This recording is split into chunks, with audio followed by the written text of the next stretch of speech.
really hope that we continue on this trend where you see more Asian Americans in decision-making roles, that we are represented equally at the table, wherever that table may be, that we are encouraging our Asian Americans not only to pursue excellence in the traditional and safe fields that when I was growing up were medicine, business, law, but I think that we should also encourage our children to pursue careers in the arts, in public service, in philanthropy, wherever their interests are, they belong. And I love what you said, integration, not assimilation.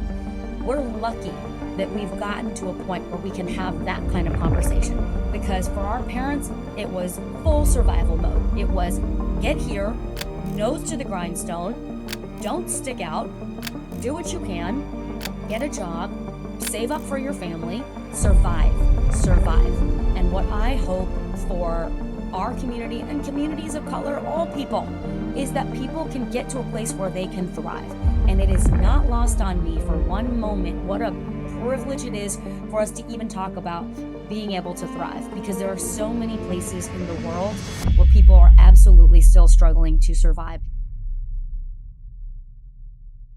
Welcome back to Big Asian Energy. I'm your friend, John Wang. And oh man, I'm so excited to talk to you about today's guest, who is actually somebody I really look up to, not only for her work and her career, which I'll dive into very impressively. I mean, how many times do you hear about somebody who's won 14 or 15 Emmys, right? But also just for the fact that through her own story and body of work, she recently wrote a book about what it means to be a boat baby. And for those people who aren't familiar with the term, it basically is a reference to her childhood where her family came as refugees into America, and how from there her family found a home, truly found their place, blossomed, and created a life for her that allows her to then go on to pursue bigger things.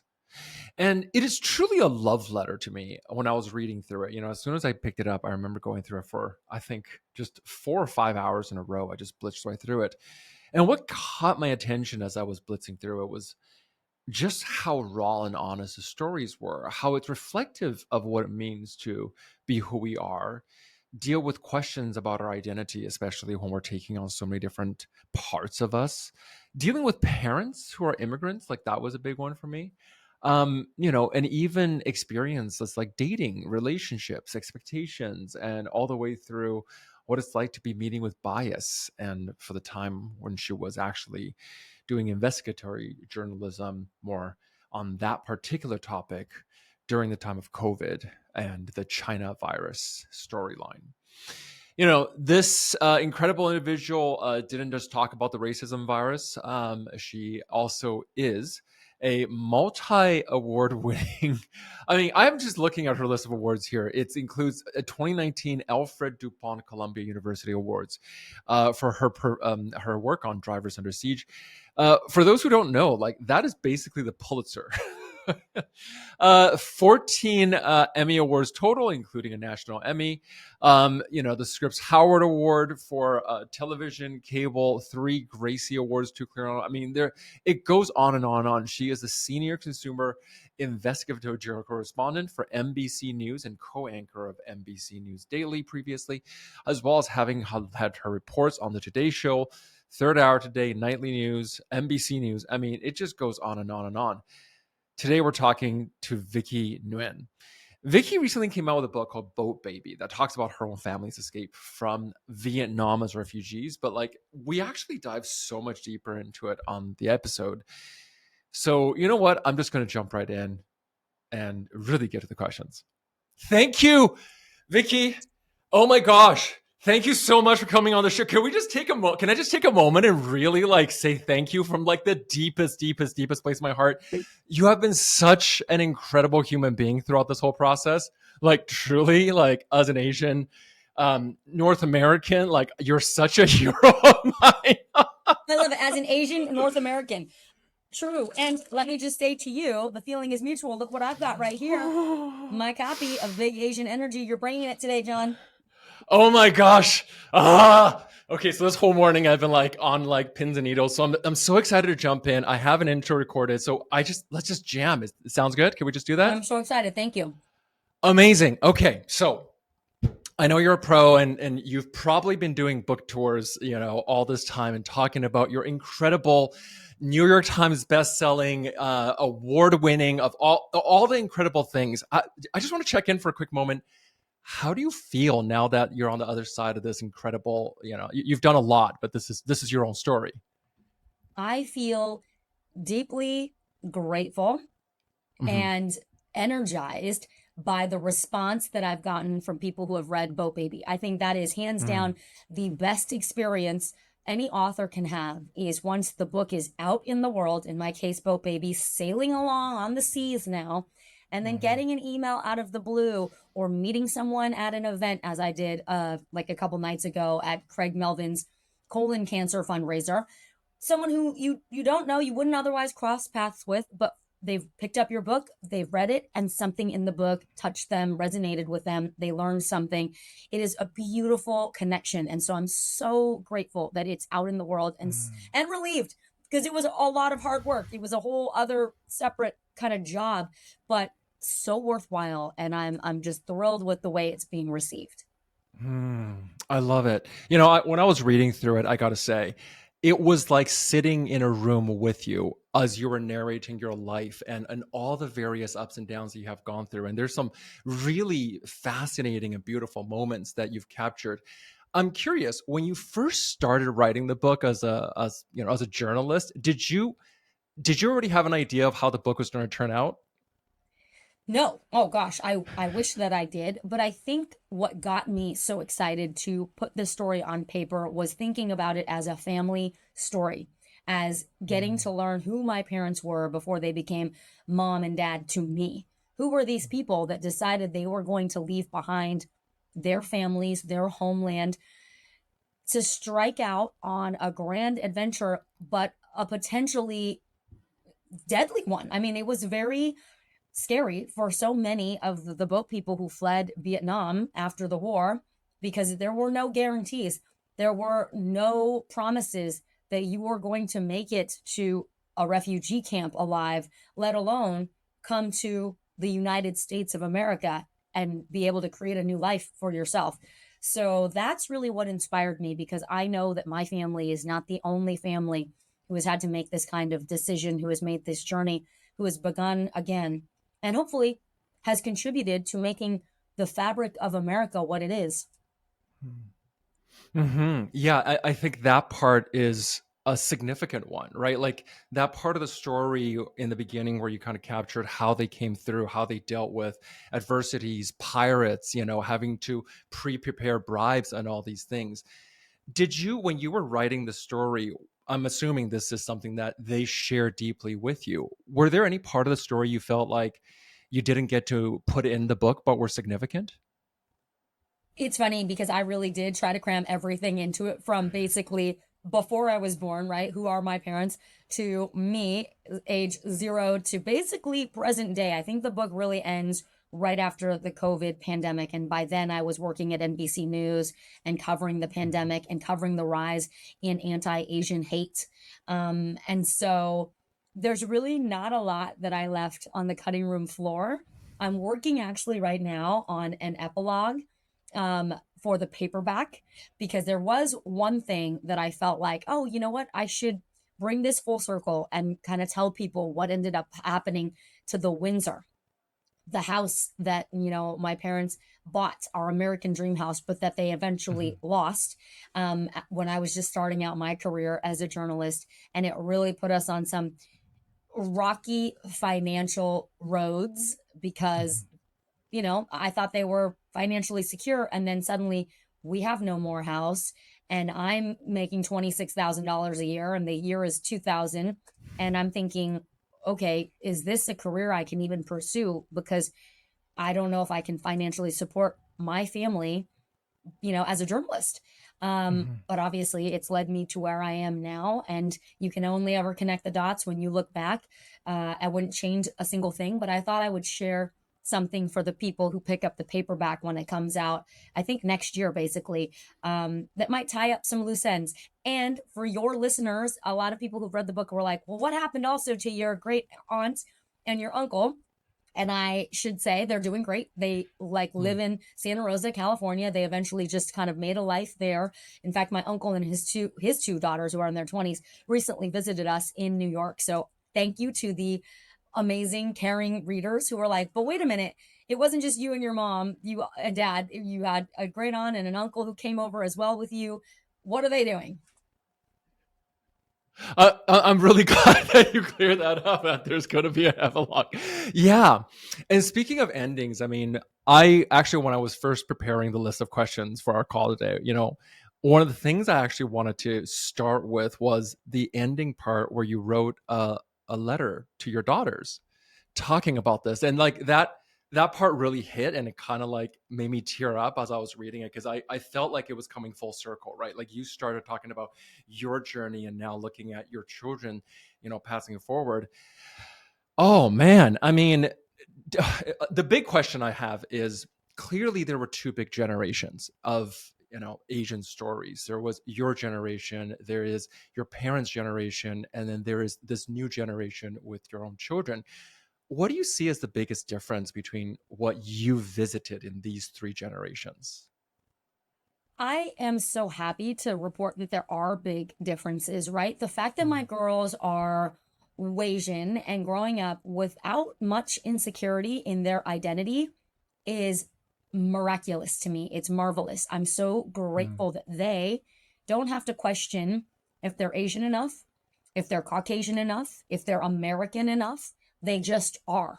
And they see representation in mhm, books and in TV shows and in movies. And the things I struggled with when I was a kid, like wondering, okay, how to be Vietnamese, how to be American, how to meld those two things. What is my understanding of what are the best parts of my parents' culture and what they're teaching to me, while also embracing this new country that I'm in and growing up around a lot of people who didn't have a childhood like mine at all or a cultural background like mine at all, and trying to find my place. I'm mm, glad that my kids don't have to kind of struggle with that the same way that I did. Um, and also the open channels of communication that I'm able to have with them. As a journalist, my job is to be curious. It is to ask a bazillion questions, and it is to collect a lot of great information. And that includes information about parenting. And so I'm mm, really lucky that I get to talk with psychologists and psychiatrists and parenting experts all the time, um, about the best ways to be there for my kids. I do subscribe to the authoritative parenting style, which is like, I'm the boss. I set the guidelines and the rules, but I'm also going to explain to you why and, be open to discussion and dialogue.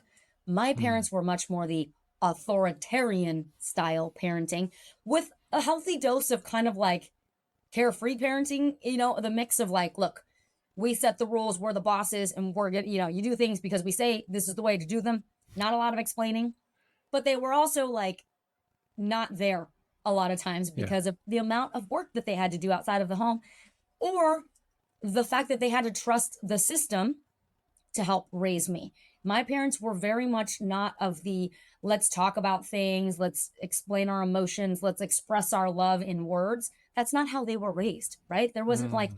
I love you and let's chit chat about this and have a dialogue. No, their word was the word. But at the same time, they also let me figure out a lot of things for myself. They were very free range parents in that way. And they depended on teachers and other adult mentors in my life when it came to things like sex or drugs. My parents were like, you'll learn about that in school. Just say no. That's our motto. And so I'm taking the best parts of what I learned from them, and Mm. using that on my kids. And I think so far it's working, but they're definitely different grandparents to my kids than they were as parents to me. And I think a lot of people can experience that even when you have the same culture and kind of the same upbringing. It skips a generation, right? The kind of like affection or the style of grandparenting is going to be different than how your parents parented you. So, it's a hodgepodge, but a good one where I think I can take the best of generationally what was different as well as culturally what was different. I love that. And it's so true. I remember, in your book, there was this, we got to really get to meet your parents, by the way. It was something I love, and they were such real people. I think this feels very much like it was a love letter, not just for um, your own background, but really for them as well. And I love that you talk about how like there was this berating the survivor for getting hurt is our language of love quote.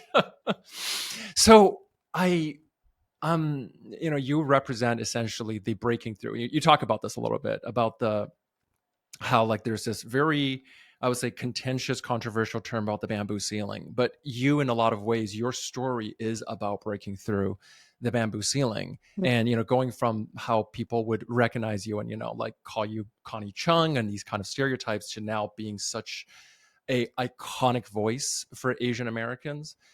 I mean, first and foremost, do you see yourself as this like iconic voice yet? Like, do you recognize that? No, definitely not. And I thank you for saying that. I absolutely do not see myself in that way, but I do see myself as someone who has a responsibility, who has a privilege of giving back, and who it does matter that I am here representing at NBC News as one of very few Asian Americans who are on the national platform working in network news in the year 2025. The fact that in 2000, when I was a one-man band working in Orlando, schlepping my own gear and my tripod and my camera, that people were still yelling at me, "Hey, it's Connie Chung." I mean, listen, I'm happy to be mistaken for Connie Chung any day of the week. However, it was such a dated, stereotypical reference to like, oh, we see an Asian person, it must be Connie Chung, 25, 30 years after Connie Chung broke into the scene. And so, yeah, someday if someone wants to yell, "Hey, it's Vicky Nguyen" to some future reporter, I hope she'll feel the same way. I don't know that I would consider myself an icon in any way, but if I can contribute meaningfully to the conversation, if someone can look up and see my last name, which is like the Smith of Vietnamese last names, Nguyen, on TV and think, oh, maybe I also could become a broadcast journalist or, someone who's working for a network one day, then great, because that's why I'm here. I'm here to open the door. I'm here to inspire. I'm here so that people who see it can be it. I love that. That representation is exactly what it is that I think we need. And there are times you talk about one of my favorite little moments is when you talked about the hot intern story in the book. And I personally had moments where I resonated with that, not being not having as many hot interns, but rather that sense of like, is it me? Is this something I need to take a look at? I mean, I'm curious when others come to you talking about that experience of there's only so many people in the room who represent how we look. Does that moment come up for you at all still? Oh, it absolutely does. I work in an industry that's highly competitive, where there's always going to be more supply than demand. And so these are some very coveted spots, especially as you get more and more closer to the top, meaning the national networks, right? And so we are also in a very visible industry. Like you can see when a colleague of yours wins an award or gets a show or is assigned to a story that you would have liked to cover, right? Like all of that is always in your face all the time.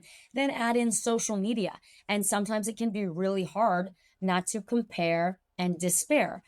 But what I say and what I get back to all the time, and I have to center myself too sometimes, is there's no one that is better at being you than you. So don't worry about what Joe and Jane are off doing.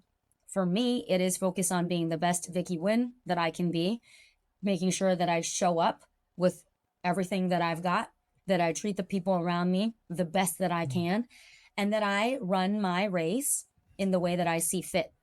Because what's the alternative? It's getting anxious about what other people are doing. Oh, so-and-so is here and so-and-so is there. That doesn't help me write the best news story. That doesn't help me be the best interviewer. That doesn't help me research what kinds of topics and stories that I should be telling. That just creates a little hole of self-pity. So when I recognized that early in my career, and that chapter about the hot intern is about how I felt threatened, basically. I felt like, wow, this intern who came in, looked like a Barbie doll, was literally a fitness model. I was nice to her, but I wasn't as helpful as a coach to her as I had been to many, many previous interns. And when she left, I I had a little epiphany and I was like, huh, I wasn't quite as kind and helpful to that intern as I have been in so many other scenarios. Why was I that way? Why did I behave that way? And it clicked on me that, oh, I was definitely jealous. I was threatened by her. And it was an ugly feeling and an ugly realization. But I'm so happy that came to me in my mid 20s because I never wanted to feel that way again. And if someone wants to hire a beautiful blonde woman, they're going to hire a beautiful blonde woman. They're not going to hire me. And there's nothing I can change about that. And that's okay because there will be a spot for me somewhere. You have to have that faith. You have to have that belief in yourself. You have to apply yourself. You have to work hard to get there too. But it just was so freeing to recognize that success is not a zero-sum game. And let's say there is only one slot for a reporter at whatever station and someone else gets it and not you. It wasn't meant for you. And that's okay. And that's not something you can control. Focus on what you can control, your attitude, and it will all work itself out. Oh, that's gonna be such a great clip for social media. Good. I hope so because I truly, genuinely believe it. Oh, 100%. Yeah. And I feel like that is so present in the work that you currently do and that you show up with every single day. There's such a vulnerability about it.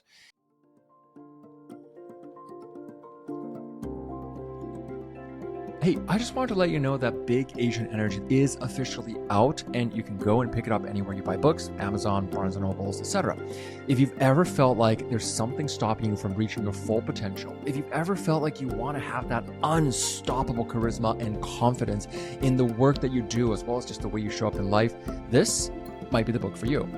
It is a book that is jam-packed with research studies, advice, case studies, stories, and of course, so many different techniques and takeaways, including communication, as well as mindset, as well as confidence, and all the other topics out there. It just won one of the best books of 2025 on Amazon. So if you haven't checked it out yet, go take a look. And finally, if you have a few seconds, can I also ask you to leave a quick review for Big Asian Energy? It not only means the world to us to hear from you, but more importantly, it does absolutely help us in reaching more audiences. I hope you're having an amazing day, and thanks again. You know, you were talking in the book about the events after COVID, and you have spent a lot of time covering that story and basically the, I would say, racially burdened topic that had come up, especially after the events of Atlanta. And you talked about what it was like to, being emotional after hearing about the events there. Since that event has kind of gone through, do you feel like the perception of Asian Americans from your journalistic experience has shifted? I hope so.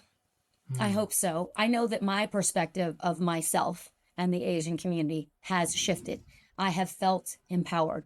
The advancement and development of organizations like Stop AAPI Hate, the Asian American Foundation, Gold House, those have been really encouraging to me and helped me feel empowered to see the kind of money that has been raised to promote Asian Americans in culture, in society, in Hollywood. That gives me a lot of hope that we know how to organize, that we are owning our voice and our power, that we are not afraid to take up space. I know that it's been reflected in how I carry myself, the kinds of ways that I show up, the kinds of stories that I pitch. For a long time, I did not lean into my identity. I grew up in a time where your identity and like owning it in that way wasn't necessarily helpful, nor was it encouraged. And I also worked in an industry where it's always about the story and being as objective and neutral as possible. So you weren't going, well, but I'm an Asian American woman. Let me come into the room and tell you how great that is. That wasn't necessarily something that was helpful or appreciated. And I will say now, as a mom, a woman, a grown up, and someone who went through the pandemic and did a lot of reporting on Asian American hate, I feel like I should be able to bring all of that to bear, and that my experiences and my perspective enhance my reporting. They don't detract from my reporting.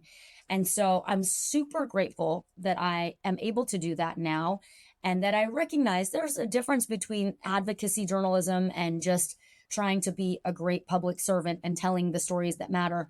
But it's okay also to lean into some of those firsthand experiences and the communities that I'm a part of, because that makes the storytelling better. Just as I would use my experience as a mom, as a person who's lived in California and Florida and Arizona and New York and Nevada, just as I would bring all of my life experiences to any story that I'm covering, why then would I deny that I'm a woman? Why then would I deny that I'm Asian American? It's not all of who I am, but it's an important part of who I am.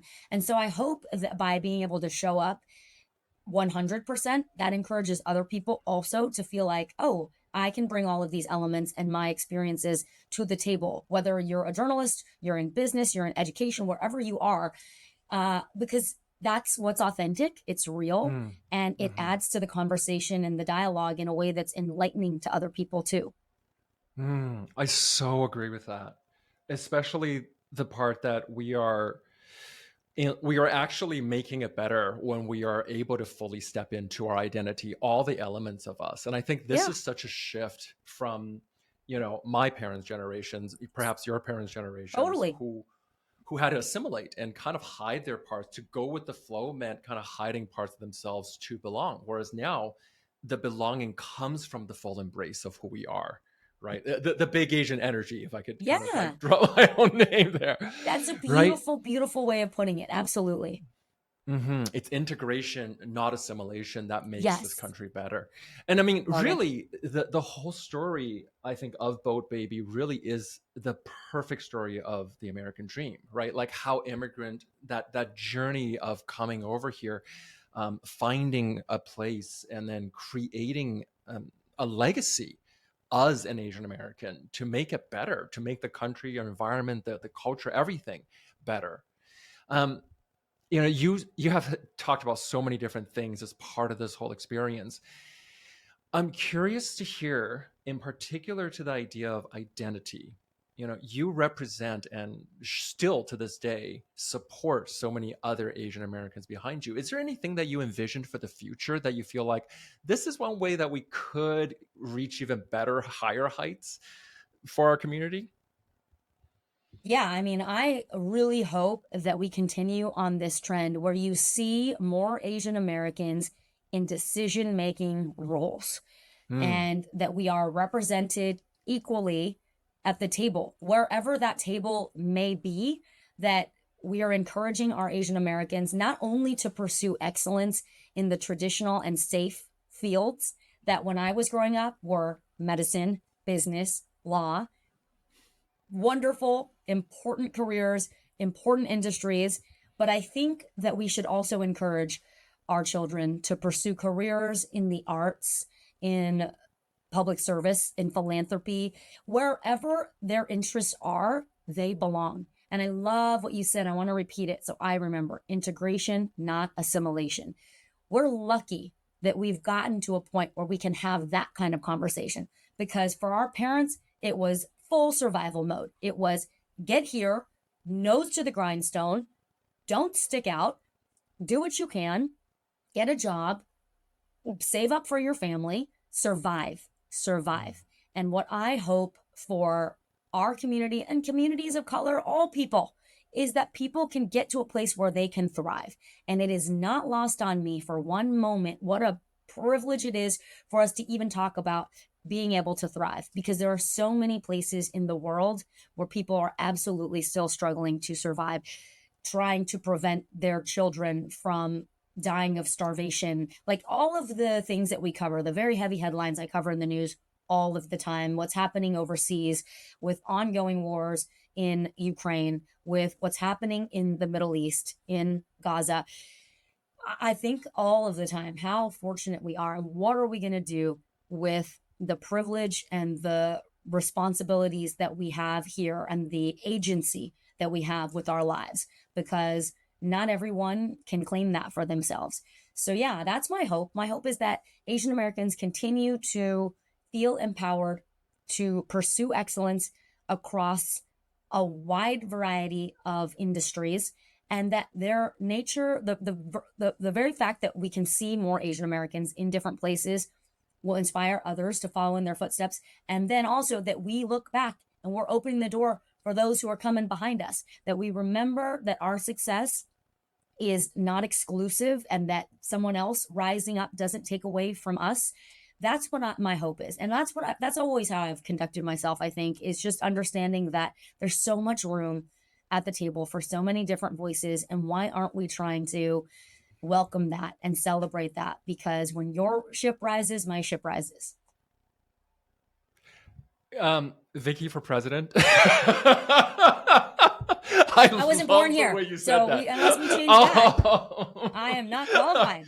Well, a president for whatever presidency there is, because that was so well said. Because you're absolutely right. I mean, yours is a story that has gone through so many different, climbed so many different mountains and faced some really difficult challenges. But time and time again, you've always shown that mindset, that attitude that you bring to the work, and that work ethic that you bring to the work, ultimately always is what keeps things going and us Yeah, moving forward. And I think if we as a collective community continue to to channel that energy, and also to challenge any time when that our belonging or acceptance is up for debate, I think that this is where it is that we are going to see our community thrive in the long mm-hmm. run. Yeah. Yeah. What is, I'm so curious because, now that you said this book was kind of finished right around the time that it was right after COVID, everything like that. Is there anything that moving forward you really are focused on? It doesn't have to be necessarily for the Asian American community, but just projects that really interest you. I'm really lucky that I work at NBC News, so my reports that I file will show up on the Today Show often. They'll be on Nightly News with Tom Yamas, but also I anchor my own show, NBC News Daily, from 12 to 2. And one of my goals, now that we're entering the third year of this show, that comes on from 12 to 2 Eastern in the United States, and it's on streaming. One of my goals is to really find thought leaders in the community, and particularly in the Asian American community, like yourself, John. Can't wait to get you onto the show. So But excited. people who can bring that kind of inspiration, that kind of energy, and show us how they're thriving in different professions, in different industries. So, what I like to do is really look for those stories to platform the voices and the experts that we don't often see on television. That's one of my big projects moving forward that I'm so excited about. And that's across, obviously all of NBC News, but it does help to have your own show. It does help to have 2 hours of news during the day where you can say, hey, here is someone special, and we should listen to this person because of X, Y, or Z. And maybe someone who's watching that day, it changes their perspective on what a WNBA coach should look like. I did a recent story profiling Natalie Nakase. She is the head coach of the Golden State Valkyries. It's a new expansion team in the WNBA, in my home area of Northern California. And I love telling those kinds of stories and showing people what is possible, because you never know who that will resonate with and how it's going to inspire them, and the positive ripple effects that come from that. And that's what I hope for. I hope to continue to be a positive change maker. That, if, people talk about legacy and, all these things, and I think about it and I'm like, if I can just do that, if I can make my corner of the world better, then I will be satisfied. Oh, I love that. Everything about that. Yes. On behalf of myself, and also for really anyone who hears this and can resonate with it, truly thank you so much for the work that you do. One of the biggest models of the show is that, when we rise together, right? Like when we're able to open doors for one another, when we're able to support and emotionally, physically through connections, this is really when we're at our best, these collective Yes. communities. Thank you so much, Vicky. Before we go, one final question, which I always ask everyone, which is going back in time, getting to talk to yourself when you were just starting off in your early 20s. What is the thing that you would love to say to her? Oh gosh, just the 20s though. I'm not going back to childhood. as early as you want. I'm going to let you pick here because I feel like there's so many parts of the story that this could join into. Oh yeah, this is so Michael J. Fox and like Back to the Future, because if I were to go back and say some inspirational message to the me then, would I be the me now? You know what I mean? Like, I don't want to mess that up. I don't want to mess Yeah, that up. that's a good point. Right? Like, what if I tell her something and Yeah. she's all stubborn, knowing myself, being the contrarian that I can be, and I'm like, no, I'm not going to listen to you. No, I think I would reassure myself that the weekends that you're working, the mornings that you're working, the nights that you're working, all these hours and years that you are spending away from your family, moving all over around in the country. Have faith in yourself. Be the best person that you can be. Don't worry about what other people are up to. And you're going to be really, really happy with the way that things turn out. But don't stop working. Don't stop working. I think I would encourage myself in that way. And I would remind myself that, you know what, anything worth achieving or accomplishing or attaining, it takes sweat equity. It takes sacrifice. It takes some delayed gratification. But it does lead you down an incredible path. I love that. Thank you so much for sharing your wisdom and all of your energy, time, everything that you do. Thank you. Thank you, Vicky, once again. I am so happy we crossed paths. I'm thanking you for writing this book, putting this big Asian energy into the world. This is exactly what we need. Your perspective, your wisdom on integration versus assimilation, your philosophy that when we rise together, that our success is collective, not exclusive. This is why you and I vibe. This is why we got on the same wavelength immediately, because I genuinely believe in the truth that you're putting out there. And if I can help amplify it, then I'm blessed to do so. And I'm really grateful to you for having me on your show. Oh my gosh. Thank you so much, Vicky. That is so incredibly sweet. I'm just going to ride that buzz. So we can meet in person. We're going to do this. Can't wait. We're going to do this. I'm just going to ride that wave for the rest of the day. Thank you again for your time. I'll let you get back to everything. Thanks so much for everything. Thank you. I love this conversation. Thank you, John.